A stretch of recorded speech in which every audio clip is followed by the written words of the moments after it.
ஆண்களுக்கு ஒரு சைக்காலஜி இருக்கு தெரியுமா? தப்பு பண்ணிட்டு பொண்டாட்டி முன்னால வந்து நிற்கும் போது ஒன்று அவ கத்தி சட்டையை கிழிக்கணும், இல்லை தன்னை தானே அடிச்சுக்கிட்டு அழுணும். ரெண்டும் பண்ணாமல் சைலண்டாக சோறு எடுத்து வச்சு பால் கீழ் வச்சு கொடுத்துக்கிட்டு கூட்டிகிட்டு போனான்னு வச்சுக்கோங்களேன், பயந்துருவான்.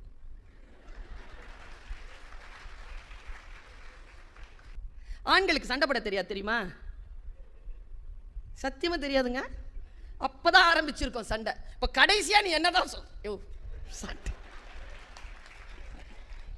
சண்டையே ஆரம்பிக்கல, வெயிட் பண்ணு. எனக்கு தெரிஞ்சு கண்ணகி மாதிரி அக வாழ்க்கையில ஜெயிச்சவ வேற கிடையாது. எனக்கு ரொம்ப பிடிக்குங்க கண்ணகிய. எல்லாரும் சொல்லுவாங்க அவ போய் தேராமன்னா செப்புவது உடையேன்னு அவ சூப்பரா பேசினா, அதனாலதான். புற வாழ்க்கையில் கண்ணகி ஜெயித்தது வேறு. கேவலன் மாதிரி ஒரு புருஷன், சாரி கோவலன் மாதிரி ஒரு புருஷன். 12 வருஷங்க கூட இல்ல, எங்கேயோ போயிட்டு வந்திருக்கான், யாருக்கோ புள்ள பெத்துட்டு வந்திருக்காங்க. 24 வயசுல உட்காந்துருக்காங்க அந்த பிள்ளை. வான உடனே டக்குன்னு வந்துடுறா கிளம்பி. முதல்ல சிலம்புல கொன்முன்னா, இல்ல கண்ணகி உன்னோட வாழத்தான் வந்து, சரி வா போலான்னு. அவனுக்கு புரியவே இல்லைங்க. இது மனசுல போட்டு கொடாஞ்சிக்கிட்டே இருக்கு கோவலனுக்கு. 12 வருஷம் கழிச்சு வந்தோம். திட்டல, அடிக்கல, அழல, சண்டை போடல, வானுடன் வந்துட்டா. இது என்ன? இது இந்த பெண்மையின் ரகசியம் என்ன?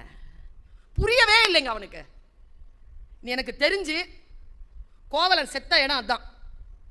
வாமா போலாம் உடனே. அதை கேட்குறான் அவன். மாதரி வீட்டில் கேட்குறான்.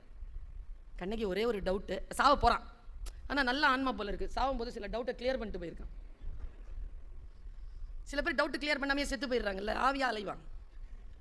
அவன் போனவன், அவ்வளோதான், முடிஞ்சு போச்சு. அவன் சொல்கிறான், கண்ணகி ஒரு டவுட்டு. என்ன? இதுதான் கண்ணகி. என்ன? எழு என்றதும் எழுந்தனை, என் செய்தனை. எழுந்தவுடன் எழுந்துட்டிய. என்ன ஒன்றுமே சொல்ல மாட்டேங்கிறாளே, வாய் திறந்து ஒண்ணுமே சொல்ல மாட்டேன். அவன் வந்த உடனே சலம் புனர் கொள்கை சலதியோட ஆடி குலநெறி வான்பொருள் குன்றந்தொலத்த இளம்பாடி எனக்கு நாணத்தரம் சிலம்புல கொன்முன்னா. காசிலெல்லாம் வராது, அந்த சிலம்புக்கு எடுத்துட்டு போனா. இப்படி இவ்வளோ உறுதி அவளுக்கு. அவ கேட்குறாங்க, எழு என்றதும் எழுந்தனை கண்ணகி என் செய்தனை கேட்டட. எங்க அம்மா சொன்னா, அதான் கண்ணகி, அதான் நீங்க, அதான் நான். உள்ள இருக்குது, வெளிப்படுறது இல்லை. வெளிப்படணுங்கிறதுனால தான் இந்த மேடை. கண்ணகி சொன்னா, எழு என்றதும் எழுந்தனை என் செய்தனை. உடனே வாணியம்பாடி செருப்புக்கு ரொம்ப ஃபேமஸ். அது ஒட்டுமொத்தமாக வாணியம்பாடியில் இருக்கக்கூடிய எல்லா ஒட்டுமொத்தமான செருப்பையும் ஒன்றா சேர்த்து ஒத்த செருப்பாக மாற்றி ஓங்கி அடிச்சா எப்படி இருக்கும்? அப்படி ஒரு பதிலுங்க. சைலண்டாங்க, டோன் சூப்பர். அப்படி பேசணுங்கிறன நமக்கு தெரியலையே. அம்மா சொல்லிச்சிங்க, போற்றா ஒழுக்கம் புரிந்தீர். எப்படி? போற்றா ஒழுக்கம் புரிந்தீர், யாவதும் மாற்றம் ஏதும் நிகழ்த்த முடியா வாழ்க்கையினன் ஆதலின் எழு என்றதும் எழுந்தனன். மாற்ற முடிஞ்சுதான் என் வாழ்க்கைய? கேடு கெட்ட வாழ்க்கை நீ வாழ்ந்துட்ட, உன் வாழ்க்கை என்னால் மாற்ற முடிஞ்சுதா? என் வாழ்க்கை உன்னோட இருக்குதே, எனக்கு வேற சாய்ஸ் இல்லையே. அதான் வந்தேன். இது சொன்னா பாருங்க, அங்க விதிர்த்து போனதுதான் அவன் விதி. நான் ஒரு விஷயம் சொல்றேன், எங்க வீட்டில் போய் யோசிங்க. அதை நான் சொல்லி இருக்கிறேன்.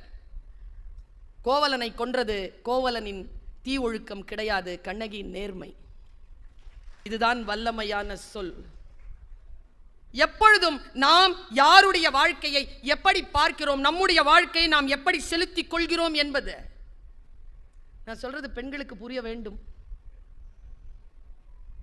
ஆண்களுக்கும் புரிய வேண்டும். இன்னொரு ஒரு நுட்பமான ஒரு விஷயம் சொல்றேன். வல்லமை என்பதற்கான வல்லமை தாராயோங்கிறான் பாரதி. நம் அத்துணை பேருக்கும் மனதிலே நாம் நமக்கு நாமே எழுச்சி கொள்ளக்கூடிய ஒரு வார்த்தையை நான் இப்ப போடுறேன். ஆனா என்ன துக்கம் தெரியுமா? தனி மனிதன் எழுச்சி கொண்டுதான் இருக்கிறான், மனிதம் தான் தாழ்ந்து கொண்டே இருக்கிறது.